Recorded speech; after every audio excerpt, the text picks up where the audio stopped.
What's up, guys? This is Logic. This is my Smackdown live review for August 20th, 2019. Now, guys, I apologize. More bullshit is going on. I had bullshit last week, and I got bullshit this week. I didn't even get to watch Smackdown because of this personal bullshit. I don't even really want to get into it. It's just just trust me, guys. It's bullshit. Always some bullshit going on. So I didn't get to watch SmackDown. I woke up this morning. I just rewatched SmackDown. Like, I saw clips of SmackDown. I was trying to watch it, but the bullshit always comes into play and fucks me over. It's like someone's trying to make sure I'm not doing this podcast, but it don't matter. I'm still gonna do this. This will get uploaded late, probably around like 8 o'clock, because right now, as I'm recording this, it's 5 o'clock. It's gonna be uploaded a little late, so whatever. I'm still gonna do it. I don't care. So, guys, SmackDown, I don't know, man. It was a good SmackDown, but then it was a bad SmackDown. I feel like the last two segments, the last match and the last segment, brung the SmackDown rating real down, real low. So on SmackDown, we see Buddy Murphy, and to be honest, like, there's some other key points, but I feel like Buddy Murphy is the only good thing on SmackDown so far. So we see Buddy Murphy get the biggest win of his career.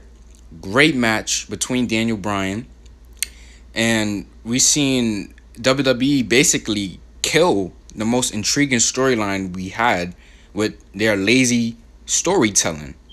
Now, it's obvious who the culprits are now because of what Daniel Bryan and Rowan revealed to be the attacker is. Whatever.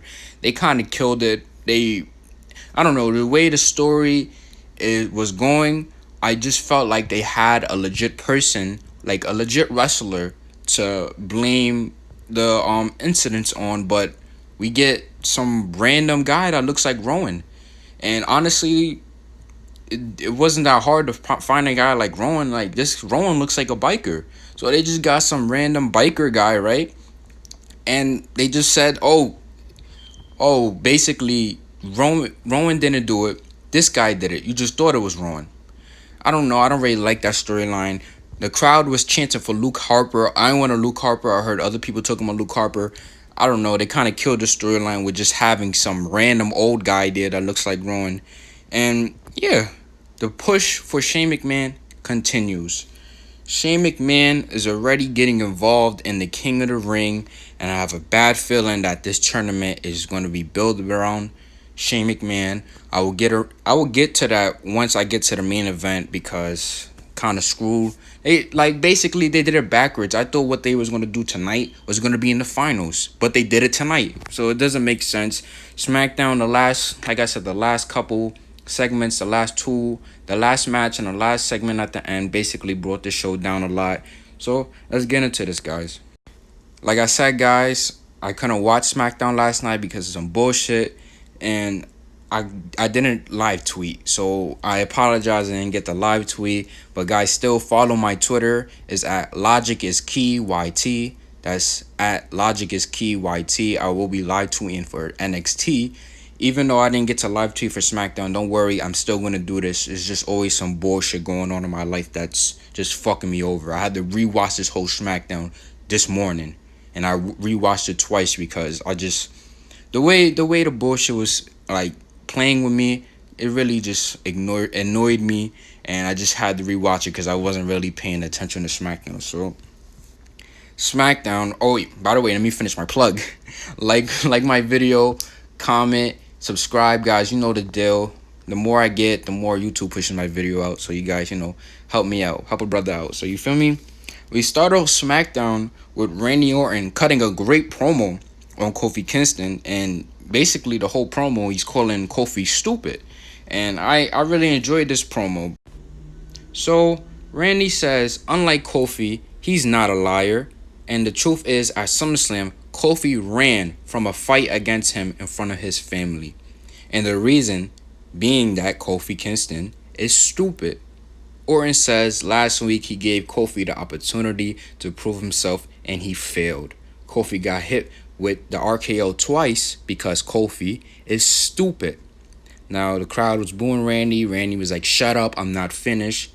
playing with the crowd. I like when Randy becomes just this dick. This dick like Hill, he doesn't care. He's an asshole, basically.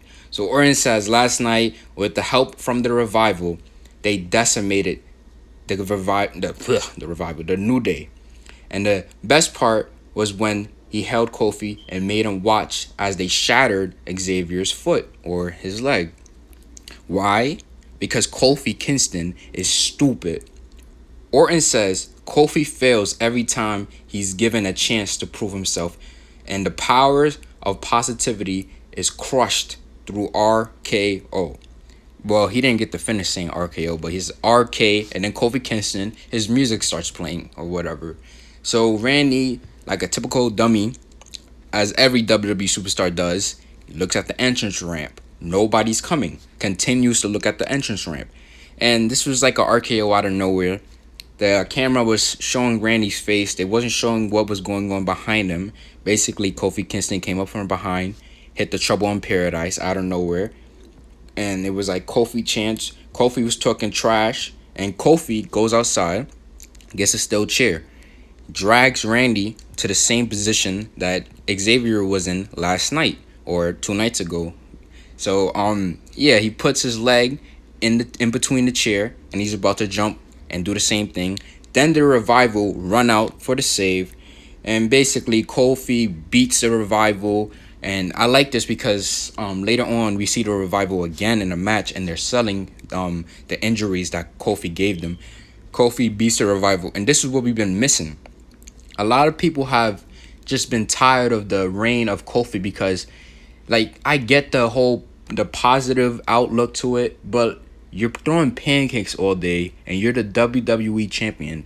We just want a more serious champion, and that's what we got tonight. Kofi was all business, no pancakes, straight business coming from Kofi Kingston. Now, this is what I want to see from my champion. I don't want my champion throwing pancakes. I get the whole gimmick, but I want a serious champion that could defend himself. So I enjoy that. It took Kofi to see them attack Xavier Woods for him to get a little bit more serious. So whatever. It was a good way to start the show, good way to open the show. We then see Kevin Owens. We see Kevin Owens. I don't really want to get through this. This was basically the same thing that happened last week when Kevin Owens was basically telling Shane that he has a family. Don't find me. This is too much money for me to be losing. It was basically the same thing, but Kevin basically came up to Shane more humbly. So he asked him, "Can you please take away the $100,000 fine? You have children as well, so you get that. You understand whatever." Technically, they said 100,000. Technically, it's 105 because Owens threw the chair into Shane's television last week, and he said make it 105,000. But I don't know if they actually added. They said 100,000. So yeah, Shane basically he said he'll take it into reconsideration basically, and he excuses Owens. Owens leaves. So I like this, but why again? Like I said before, I liked it last week because it makes Kevin looks more sympathetic and more just like an everyday guy. Like he's just trying to do his job and support his family. But why do this again? We had this whole thing with Kevin Owens being built as a badass. Like basically before the SummerSlam match, he was coming, stunning Shane McMahon, and now he's begging Shane McMahon for $100,000 fee. In my opinion, I wouldn't even care about this $100,000 fee, even though, yeah, it's a lot of money. But when you think about it, this man Shane tried to take your job away. You didn't get upset about that. He literally cheated in the SummerSlam match to try to get your job taken away, but you're worried about $100,000. To me, logically, that just doesn't make sense. But whatever, I get the story. Actually, I don't get the story because I don't know where they're going with this now. After tonight, after seeing what happened in the main event, I just don't have no clue where they're going with this. I have an idea, but I won't put it past WWE to go with the idea I'm thinking of. But this is just, I thought this feud was over. This feud should have been over, so whatever. Now we have the King of the Ring Round 1 tournament, Match 1 for Smackdown side. We have Andrade Cien Almas with Selena Vega versus Apollo Crews. Now this match, it was a good match. Can't lie, it was. These two guys, they were feuding on and off. Like they were feud 1 week, and then the next week they won't do nothing. Basically, Andrade has been feuding with Apollo Crews and Rey Mysterio back to back. 1 week he's with Rey, next week he's with Apollo, and then back to back. I don't know why. So basically, this was a good match because these two have great chemistry, and in my opinion, these two just, I don't know. It's something about Apollo Crews. I don't know why WWE never gets behind Apollo. I don't, they build him in a losing effort so much and never have him win. Well, he has won, but not majority of the time. In this losing effort, he showed how great of a wrestler he is. And by the way, if you guys watch NXT, then you know not too long ago, I say about like a month ago, Apollo Crews returned to NXT and he got the reaction of a lifetime. He probably got the biggest reaction he ever had in the WWE. Now, the NXT crowd, they know how good Apollo Crews is. Obviously, on SmackDown and Raw, that's more of like the casuals. They don't watch NXT, so they don't know how good Apollo Crews was. We know Apollo Crews was called up way too early. He wasn't ready. But if the NXT crowd can appreciate Apollo Crews, why can't the main roster crowd? WWE has just betrayed him as a loser for so long. It feels like a crime. There's no reason why he's not another guy that should be a top mid-carder for the US title or Intercontinental Championship. So, yeah, I don't know. Obviously, someone had to lose. I feel like Andrade was the better pick to win. But Apollo needs some momentum. We need to do something with Apollo than just have him as another glorified jobber like Sami Zayn and Dolph Ziggler. And I kind of have a problem with this with Andrade as well. Now, Andrade, almost every single match with Andrade that Andrade has, he always gets help from Selena Vega. When will he ever win by himself? If you watch NXT, you know Andrade did not use Selena Vega all the time. You know Andrade can beat someone by himself. Now, I'm not saying, oh, that's bad that Selena Vega is getting involved, but I feel like it was unnecessary here. Andrade versus Apollo Crews, why couldn't he just get the win clean? Just give him the win clean. Let Selena Vega get involved in matches between top guys. Now, Apollo, he's not a jobber. He's a great mid-carder in my eyes, but Andrade can beat Apollo, and that'll be okay. I'm okay with that. But say if there's a guy like Seth Rollins, Roman Reigns, Daniel Bryan, whoever is in a top place right now, Selena can cheat for Andrade during those moments. Or maybe even at the end, if Andrade goes to the finals, at the end, in the finals, Selena Vega can cheat to help Andrade win. Those are important moments where Andrade can win. Not here. I feel like this was just unnecessary. So basically, Selena Vega pulls Apollo's leg at the end, distracts him, and during the match, the injury was Apollo and his arm.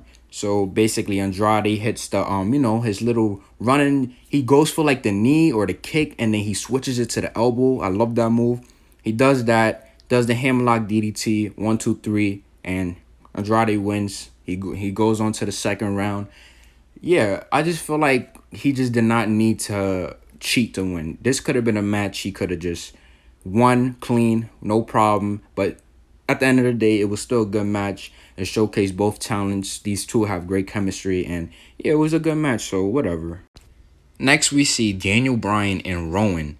They have this guy. They basically kidnapped this guy, and no one even really mentioned it. The commentary was saying, oh, like David Otunga, he was there because Corey Graves is on vacation. David Otunga said, oh, Daniel Bryan has had lawyers investigate whatever. They didn't even mention about the guy basically being kidnapped. This guy had a towel, black towel, or whatever it was on his head covering his face. And yeah, Daniel Bryan and Rowan, they brung this guy into the room, sat him down in the chair, and told him to not move.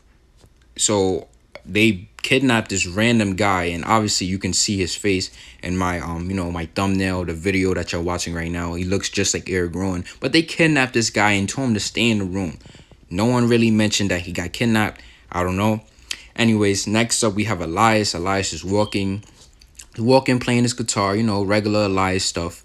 And then he sees this guy in a hoodie and a hat, and he automatically knows this is a referee. I didn't know it was the referee. It was John Cone or whatever his name is. He knew it was a referee. He took his disguise off. He said, "Where is he?" Referee pointed to the boxes. He opened the box. Drake Maverick was there. He was like, "Ha, I got you," whatever. And basically Elias chokes him out like a little kid. He's like a principal choking out the little kid for acting retarded. So whatever. Basically Elias pulls out this note and he makes Drake Maverick read the note. The note basically says to let it be known that the 24/7 rules has been suspended for the entirety of the night so Elias can focus on defeating Kevin Owens in the first round of the King of the Ring tournament. No exceptions, Shane McMahon. Now, I feel like this is good because I feel like, yes, this is what we need. Have Shane take the 24/7 championship off the show, suspend it, because I don't even want to see it. I don't feel like it's funny. I'm not gonna lie, I like this segment. This was a nice little segment.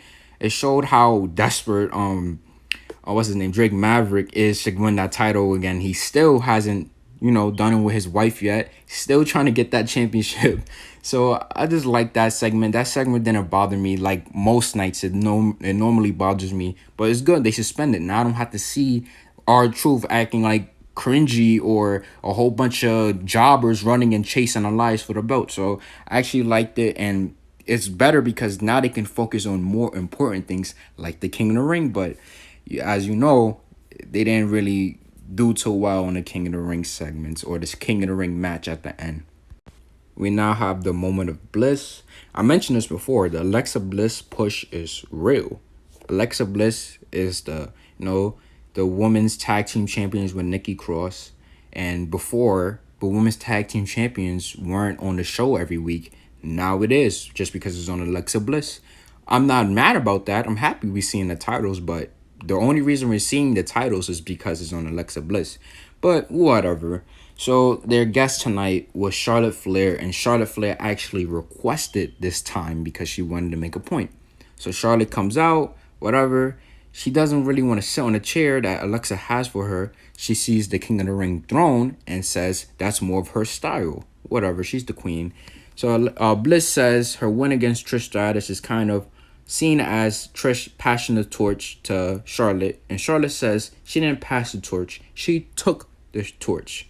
She had to admit what everyone already knows, and that she is the queen of all eras, and she's the face of the Smackdown women's division. So Bliss says many people might say that Bayley is the face of the women's division or of the Smackdown women's division because she is champion. So Flair says people say a lot of things. Bayley might be the champion, but she isn't the champ. She isn't the face of the brand.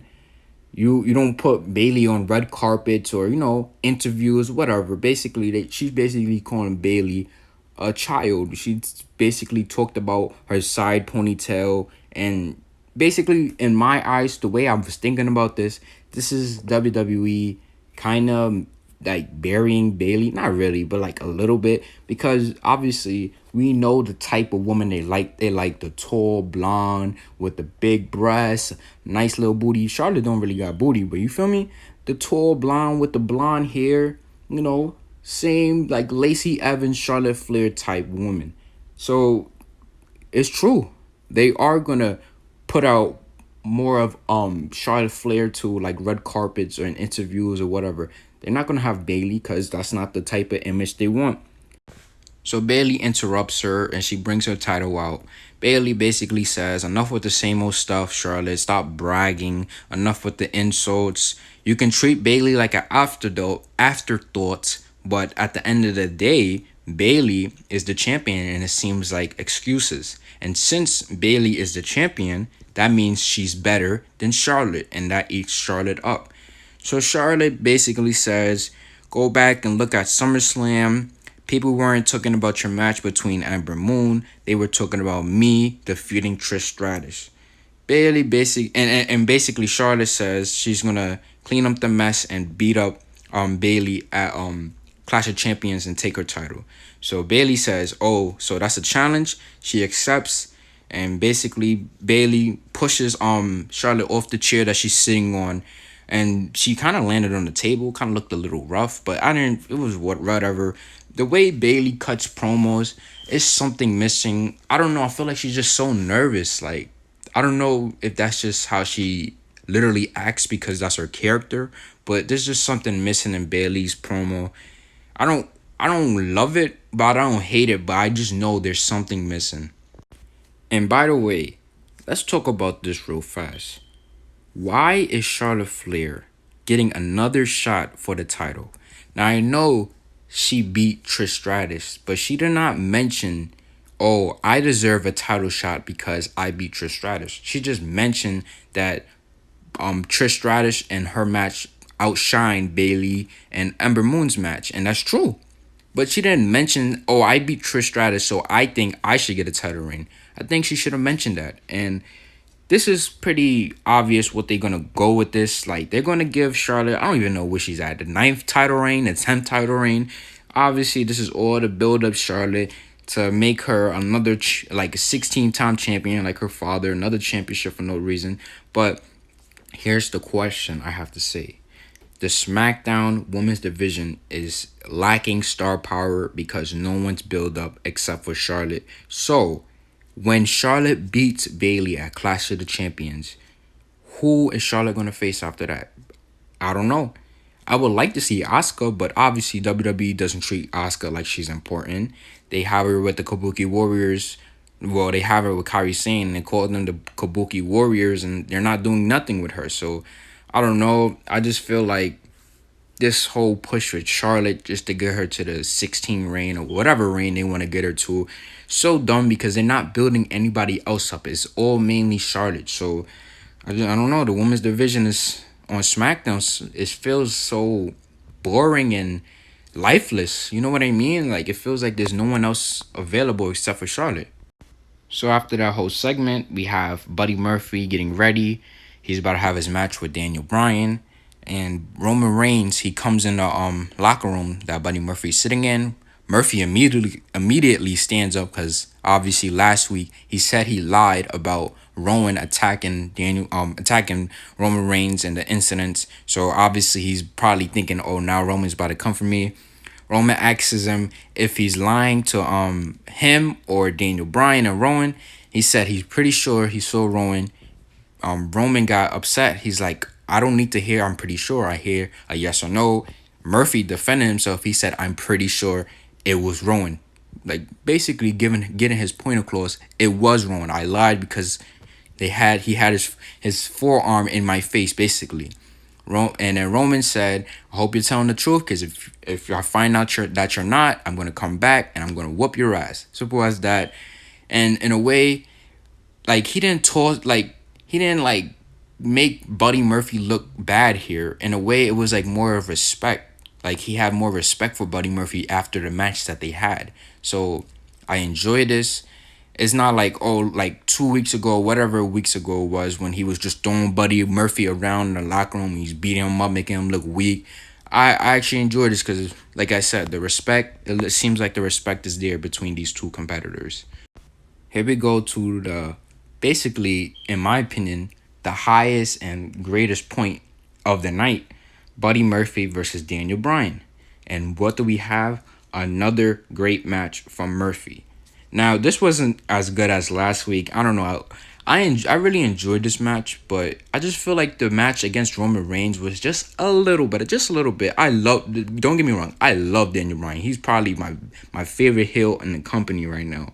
But he still put on an impressive effort against Daniel Bryan, and he got a win this time. Last time Roman beat him, but this time he actually got a win, and he had the crowd on their feet. The crowd was chanting Buddy. So he got a win over a former 5-time world champion. So this is definitely the biggest win of Buddy Murphy's whole career. He beat Daniel Bryan. So Murphy, to me, he's just been building up so much credibility in just 2 weeks. There's no reason why we should see a decline in his momentum in the next following weeks. Honestly, he did so much. Like, he was in catering for like 4 months now, and he showed the world twice now what they've been missing. If you're a casual, in my eyes, you probably seen him on the pre-show, or you seen him as cruiserweight champion, and you probably heard good things about him, but you never checked him out. Now he's giving you two reasons to check him out now, definitely. On top of that, he gets a win over the best heel in the company compared to everyone else, compared to all the other heels in the company. Daniel Bryan by far is the best heel in the company. And I gotta say, in my opinion, if we did not have Daniel Bryan versus Kofi Kingston, say if we just put anyone else there to replace Daniel Bryan, I just feel like that match wouldn't have been as good as it was. Because in my opinion, Daniel Bryan's heel work is 50% of the reason why Kofi Kingston won. Well, not won, but got over even more and got that big crowd pop at WrestleMania. Now, I say 50% because obviously we love Kofi and we know he deserves a championship or like the world title. And it was just a long time coming. But Daniel Bryan's heel work just brung it even higher to make it even more important. And that's the same thing with other things like the tag team division. He brung Heavy Machinery up. Now he's brung Buddy Murphy up. And he also has brung Mustafa Ali up. Before Mustafa Ali got injured, he was supposed to be next in the line for the WWE Championship. So, I don't know. It's just Daniel Bryan, his heel work. He's great at bringing talent to the next level. And I believe Bryan saw Murphy and he saw that Murphy wasn't getting used properly, and he wanted to help him because Daniel Bryan was actually in the same position as some of these guys. Kofi Kingston never was. Kofi Kingston took a long time to become world champion. Always seen as an IC guy. That's how Daniel Bryan started out, and until the build got up until he became a world champion. Same thing with Mustafa Ali. Mustafa Ali, well, I say Mustafa Ali because Mustafa Ali is a smaller guy, great baby face, great underdog, and many people probably won't take him like seriously because he's a smaller guy. But that's just like Daniel Bryan. The crowd, if you get the crowd behind you and the crowd loves you, they'll believe in anything that they're watching. Trust me. So I feel like Daniel Bryan is just a great talent to elevate the much younger talent. It's just great. He's just a great wrestler and he has a great character. If you guys missed this match, you guys definitely got to check it out. It probably was the best thing about SmackDown. So at the end of the match, these two are both trading off blows. Bryan is hitting uppercuts. Buddy's hitting strikes, punches to his face. Every time Bryan hits an uppercut, the crowd is chanting no. Every time Buddy hits a strike, they're chanting yes. So clearly, Buddy Murphy is getting over. The crowd is into it. So after this, Buddy Murphy hits the same combination that he hit to Roman Reigns. He hits the bicycle knee.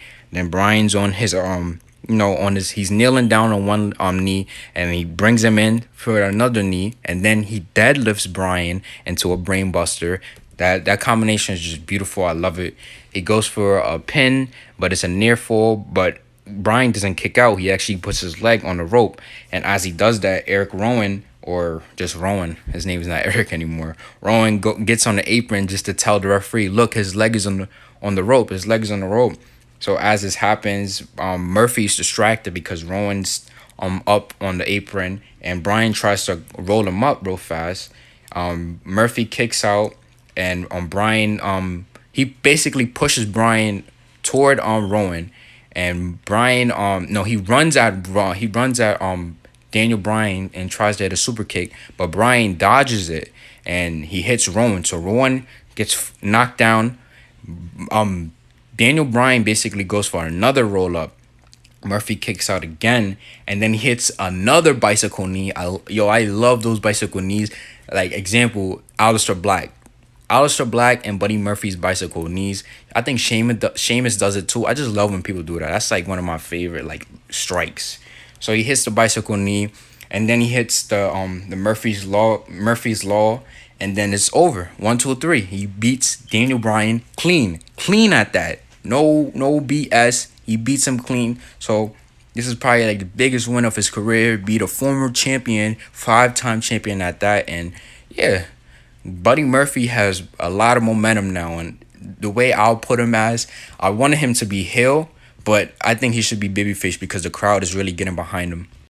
So we went to commercial, and as we came back, we see Buddy Murphy in the back. He's about to be interviewed, right? But he doesn't even say a word.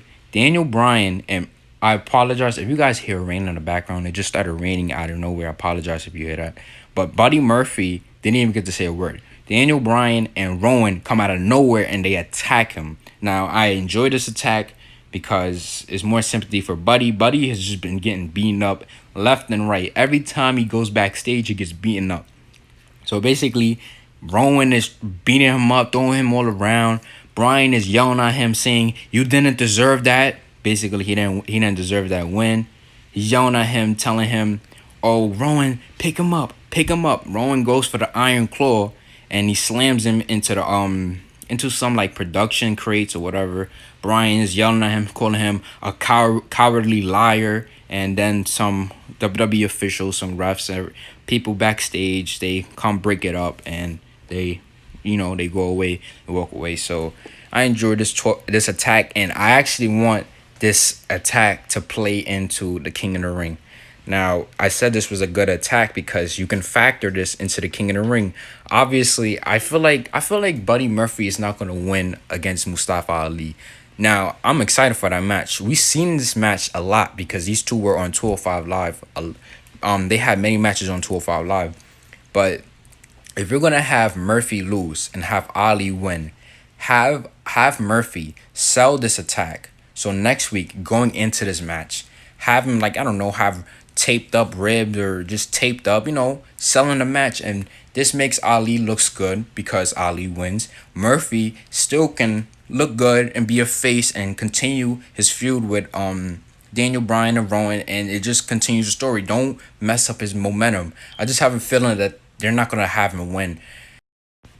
Okay, so now we have the revival finally coming out. I already mentioned this before. They have tape around the ribs. They're selling the injury. Not I don't know if it's injury, but they selling the effects from what Kofi Kingston did to them earlier tonight with the chair. And the revival, they get on the mic. They say the New Day, they aren't championship material. They are cowards. They say Biggie wasn't brave enough to show his face tonight. They challenged the New Day for the titles at Clash of Champions. Then Heavy Machinery comes out and they're gonna have a match. Now I knew this was gonna happen. I knew since the revival is gonna be with Randy Orton now, I knew they're gonna get a title shot. This is going back to what I said before. I said it feels like we only have 3 teams being showcased on Monday Night Raw and SmackDown. In my opinion, I just feel like the Heavy Machinery did not need to lose this match at all. They were building momentum for them, but all of something, they just got taken off TV. In my opinion, we could have had any other team come out. And when I say any other team, I will name teams. Look, teams like, you probably forgot about these teams. Teams like the Ascension, the B Team, the Sunil Brothers, the Colognes, the Lucha House Party, or even Zack Ryder and Kurt Hawkins. They can take a loss. WWE already doesn't show them on TV most of the time. They're already known jobbers. So just use these jobbers. Heavy Machinery is a team that you want to build up. The crowd actually enjoys them. So don't give them a loss. I know that, we saw the Colognes come out. Obviously, we know who the winners are. But this was obvious. The Revival need to win to get a shot at the SmackDown Tag Team Champions, and that kind of doesn't make sense because they're a Raw team, but whatever, who cares? So I understand why they had Heavy Machinery lose tonight, but I just feel like they had to have someone else come in for the to take the loss basically. So basically, the end of the match, it was a decent match. It was good. It was whatever. It wasn't all that, but at the end of the match, Tucker Knight got the pin, and it was actually a leverage pin. So the Revival cheated. So yeah, the Revival's cheating to win. Whatever, they're gonna face the New Day at Clash of Champions, and yeah. Now we have some retarded humor, and this has gotta be Vince McMahon right here. I heard rumors, and I don't know if this is true or not, but I feel like it's gonna happen. We had rumors that Chad Gable will be getting a name change, and his name will become Shorty G. Now on Twitter, I seen so many like memes of Shorty G. I seen people making like album covers, like he's a rapper. Like who is Shorty G? Shorty G, really? This is so stupid. So basically, Chad Gable, he was backstage. He was getting interviewed. The interviewer asked him, "How do you feel?" Because people think you're the underdog. He basically said, "I've been the underdog my whole life. It's nothing new." Then we see Sheldon Benjamin, his former tag team partner, come in. He gets a sign that says you have to be this tall to enter the locker room, and he puts it up. Obviously, it's way taller than Chad Gable, and Chad Gable turns around, and Sheldon Benjamin already left. He's being weird. Remember all these promos with Sheldon Benjamin just looking around, being weird. I don't know what they're doing with him. So he's just being weird. He walks away, he leaves. And Chad Gable turns around, he looks at the sign, and he says, "Ha, that's funny." And then he goes in the locker room. To me, this is so stupid. And this is not funny at all. To me, honestly, I feel like this is kind of disrespectful because Chad Gable has so much talent and he possesses he's just a great competitor. Just because he's short doesn't mean nothing. We have short competitors all the time. Now, look at this. Chad Gable is 5'8". Andrade Cien is 5'8". They don't make short jokes about Andrade Cien. Why? There's no reason why. I feel like Chad Gable is almost or is about on the same level as Andrade. So this is dumb. Like I said, this is Vince McMahon's comedy. It's not funny at all. Look, these are two former tag team partners, right? I feel like Shelton. This is how I will make the story. Shelton should be blaming Gable for their failure of a tag team run, and that's the reason why they should be competing and fighting against each other. They should be upset. Sheldon should be upset at Gable because their team was a failure. They only won the titles for a little bit and then they lost them. So I don't know. That would be more better. Not these short jokes. I don't think anyone finds this funny. And me hearing this Shorty G name change is just doesn't look good for Chad Gable. I hope this is all just a joke and a lie.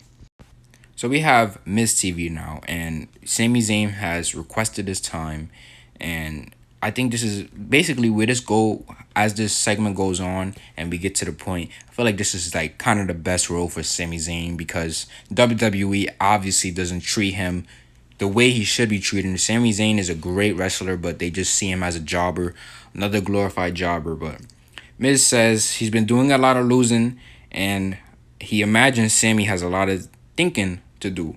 Sami says for once in his life, Miz is right. He has been losing for months, and last night he finally realized why he's losing. So last night, they didn't show this on TV, but when he lost against Cedric Alexander, Sami Zayn just went crazy. He had like a fit. He was cursing at the crowd. They have this video on YouTube. He acted like he was gonna hit the fan. He went to get a steel chair. They had referees pulling him back. So yeah, Sami Zayn basically flipped out last night, or well, not last night, but on Monday Night Raw, he flipped out, and yeah, basically he's tired of losing. Sammy knows he has a cause, and he knows his cause is helping people. So he basically says that he has an opportunity to help some of the greatest competitors alive today on SmackDown. And Miz asks, "Who are these people you're talking about?" And Sammy says one of them is about to come out right now. And it's actually the Intercontinental Champion, Shinsuke Nakamura. Now, on commentary, Tom Phillips, they were actually mentioning history between these two. These two have history.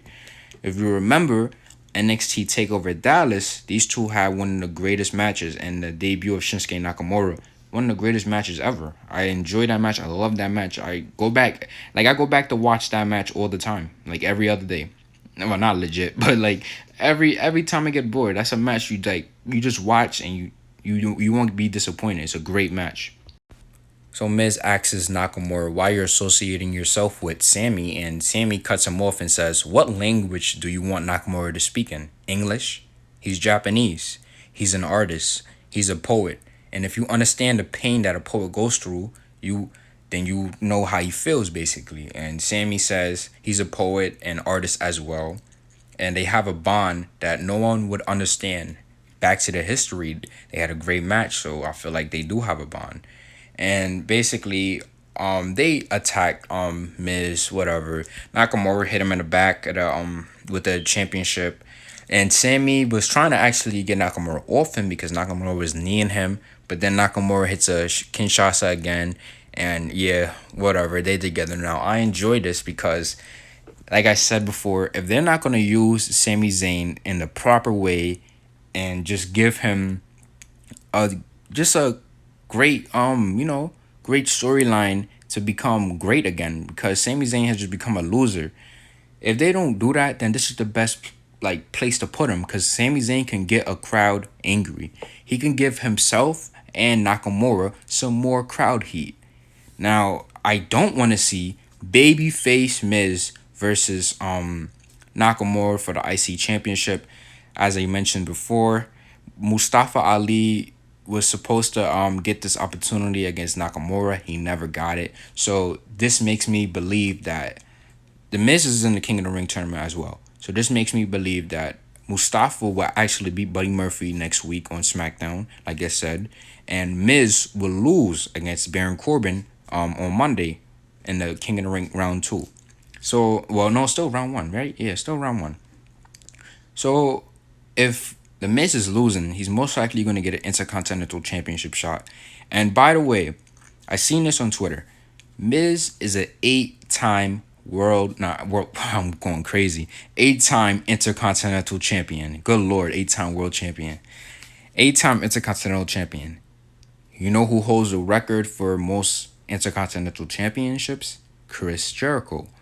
Now, I wouldn't put it past WWE to give The Miz a 10th world title reign. Now I know he's an 8. They just have to give it to him two more times, and now he passes Jericho's record. And I don't want to see babyface Miz with the Intercontinental Championship. I just feel like babyface Miz is boring. He needs to be heel. It's like you're looking at The Miz. He screams heel, but he's acting like something else. It doesn't work. I just feel like it's real weird, real awkward. So I just don't want to see this. It's most likely going to happen. Miz versus Nakamura at Classic Championships, because obviously it's Classic Champions. So every title has to be on the line. So it's going to be Nakamura and Miz. But I feel like Nakamura and Sami Zayn, that's a great pairing. And we're just going to have to see what they're going to do together in the following weeks to find out if it's actually good or not. So we go backstage and we basically have Shane McMahon calling Kevin Owens in, and he's been thinking about reconsidering the fine that he gave him, but he tells Owens there's one thing you haven't done yet, and that is apologize. And Kevin Owens, he apologizes, and Shane basically takes the fine off of him and gets rid of it, but he says if he touches another official again, then he's fired. So yeah, Kevin Owens is like, whatever, I won't do that. Now, this plays into the match later on, but this just, like I said before, this makes Kevin Owens just, he's not a badass anymore. All right, 1 week he says, oh, this is outrageous. Why are you finding me for some BS like this? But now he's like basically has to apologize. Now I know they were kind of booking him like Stone Cold Steve Austin, but can you see Stone Cold Steve Austin being legit and apologizing to Vince McMahon? Maybe if he was gonna apologize, then stunner him, yeah. But I can't see Stone Cold legitimately apologizing to Vince McMahon. So I don't know. Kevin Owens is slowly losing the feel. Not really, not in my eyes, but just to some people, they might feel like, why is he apologizing? That's the question I'm asking as well. But I don't know. This is not a good look for Owens. Now finally, we get to the main event. King of the Ring round 2. Well, now round 1. I'm bugging. Match 2 or round 1 for SmackDown. And we have Kevin Owens versus Elias, and I actually thought this would be a not like the last match. Obviously, Owens would have beat Elias, but like the finals, I felt like the finals would have been Drew McIntyre versus Kevin Owens. It plays into the story because it gets Drew McIntyre over. He becomes the king of the ring. Shane could screw Owens over. Shane and McIntyre had a history before, so it just plays in perfectly. That would have been perfect if they booked it like that to bring Drew up to the next level. So they actually did what I thought they would have did in the finals tonight. So they basically screwed Owens already. So Owens is out of the tournament. I don't know if they're gonna like make him come back in the tournament because they cheated, but I doubt it. I feel like it's over. And my question is, where do they leave Kevin Owens after this? What does Kevin Owens do? He doesn't have anything to do for Clash of Champions right now. So I don't want to see another match between Shane McMahon. I really don't. But yeah, where does Kevin Owens do after this? It's so dumb. Basically, Owens was screwed. They basically had Shane come out during the match. He sits down. He's watching. He later on, while Kevin Owens is on the outside, he takes off like his clothes and he has a referee shirt under. So obviously he's gonna screw Kevin, whatever. In the later on in the match, at the end of the match, Kevin's about to go for the stunner and Shane's on the apron, right? So Kevin goes for the stunner, but Elias pushes him off and he pushes him toward Shane McMahon. And obviously he cannot touch another official or he's fired. So he stops himself and he turns around to a roll up. 1, 2, 3. That fast. Shane McMahon did the same thing that Elias did last week. 1, 2, 3, that fast. And he screws him over. I don't know. Like, it's just, it kind of kills Kevin Owens' momentum. I get it, but it kind of kills his momentum. And this is kind of building up Shane McMahon just like he was built up before SummerSlam as a dominant heel. Why? I know Shane McMahon is supposed to be like the evil authority figure, but isn't this feud supposed to be over? SummerSlam should have been the end of this feud. So I don't know. It's just so many questions and it's just so stupid. It wasn't even a decent match. I wouldn't recommend watching it, but it's so stupid. The booking of this, they just got it out the way right away. I don't know where they're gonna go. They already ruined my bracket, my plans on how everything was gonna go and how they was gonna lay out everything. I don't know what they're gonna do now. So yeah, they just ruined everything. Now let me scare you guys a little bit. Like I said before, I feel like this tournament is built around Shane McMahon. So since they already got Kevin Owens out, I feel like Elias, and now this is just speculation from me. I don't know. I'm just coming up with it. What if Elias makes it to the finals, right? And Shane McMahon willingly takes his spot. Elias willingly gives Shane McMahon a spot because, they're friends. Whatever. This is lackey. So he gives Shane McMahon his spot in the finals, and Shane McMahon wins the King of the Ring. That right there that will basically show again how WWE never creates any stars. If they give this to Shane McMahon, which I hope they don't go in this direction, if they give this to Shane McMahon, then I don't know what to say. They basically ruined it again. Finally, guys, we have the ending of the show. It was another cliffhanger. I enjoy these cliffhangers, but obviously this one did not make sense. I mean, it did, but it was just so boring and lazy how they did this. I wish they didn't do this. I wish they actually had somebody. I mentioned Luke Harper already. You heard the crowd chanting Luke Harper. If it was an actual wrestler that they had to like reveal, it would be more interesting. Like, oh, really? Luke Harper was involved in this? We haven't saw him on TV since last time we saw Luke Harper was when he was in the Andre the Giant Battle Royal at WrestleMania 35. That was the last time we saw him. So now he's finally doing something. He's finally getting involved in something. But no, some random guy. So we have Daniel Bryan reveal who it is, and Rowan's right there next to the guy. As he takes the towel off, it's Rowan. Well, it's not really Rowan, but it's a guy that looks just like Rowan. It looks like his father, basically. Looks like his older father. Bald guy with orange, long beard, just like Rowan. And Roman is there too. Roman is looking all confused, and then that's how we go off the air. So it leaves us with more questions, which is kind of good. But I feel like this was lazy. If it was an actual wrestler that was there, be great. it would be better questions, but the questions we're asking is why did they go on this route? I get the storyline. They're gonna blame this guy because he looks like Rowan, and it's it's not really Rowan. It was this guy, not Rowan. So Buddy Murphy didn't lie. He told the truth, but it wasn't Rowan. So I don't know. Just seems so lazy and boring. They kind of killed the storyline. I feel like people that were interested, like the casuals that were interested, they probably like, what is this? What is going on? And I'm kind of feeling like that too. I really want, like I said, I really wanted to be Luke Harper. It would have been perfect if it was Luke Harper. But yeah, I don't know, man. That was how the show ended. Roman Reigns looking all confused, just like us. That's how we was looking. So guys, that was SmackDown. It I don't know. It wasn't that good. They had a couple good matches, couple good things going on, but I just feel like the last match and the reveal of the attacker that Bryan and Rowan brung to the table, I feel like that just brung down the show a lot. It just it killed the momentum of the show. I feel like the show would have been good if we actually had a like Luke Harper there or actual wrestler, and we didn't get to see Kevin Owens get screwed already. I knew this was gonna happen, but not already. So yeah, I just felt like that brought the show down a little bit. So yeah, that was SmackDown. Like I said, it wasn't that good, but it had a couple good spots in it. So there you go, guys. This is Logic.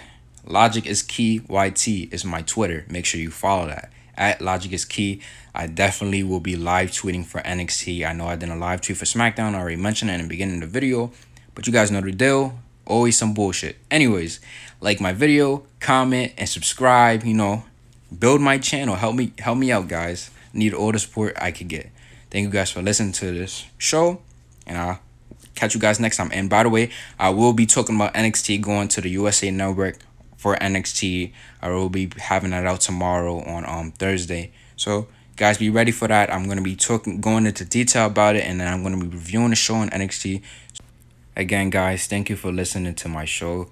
Go check out some of my old reviews of the Raws last week, last Monday's Raw, last SmackDown. Same thing with my SummerSlam review, NXT Takeover. Just go check them all out.